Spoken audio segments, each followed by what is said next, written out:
શેઠ હું શું કહું છું આપણે કોરામ વાવી દેવી. ના વરસાદના કઈ નેઠા નથી, વાવવું જ નથી. અરે આંબાલાલે આગાહી કરી છે 5 દિન વરસાદ આવી જાહે. આ ના થાતા આ પોપૈયું લઈ જાવ. તોડીને હવે પૂછવા આવ્યો છો?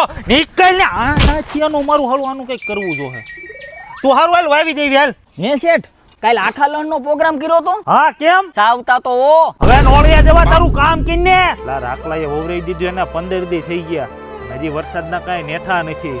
મારું દીકરું ફેલ ન જાય તો હારું. એ ઉભર હાલ હાલ એ માધિયા, આ રોજ તારી વાડીમાંથી પપૈયા ચોરી જાય, તું કાઈ કહેતો નથી એને? હવે તું તારા ડોહાને પાકલ પપૈયા તોડી જાતો એનો તો વાંધો નથી, આ કાસા હુકમ તોડી જાસ? ગાંઠિયાને લારી કરી છે સંભારો કરવા લઈ જાઉં છું. હવે જો પૈસા વગરનો વાડીમાં પગ મૂક્યો છે ને તો તારા ગાંઠિયા તો તારી વાંયથી કાઢી નાખીશ. વેચીનો થાય.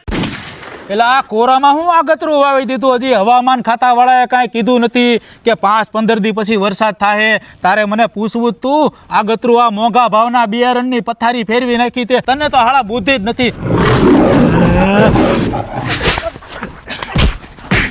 એલા પણ એને હું લેવાનું મારસ તું? હવે આ મહાણી અહીંયા જ મને પરાયને વવરાયું છે.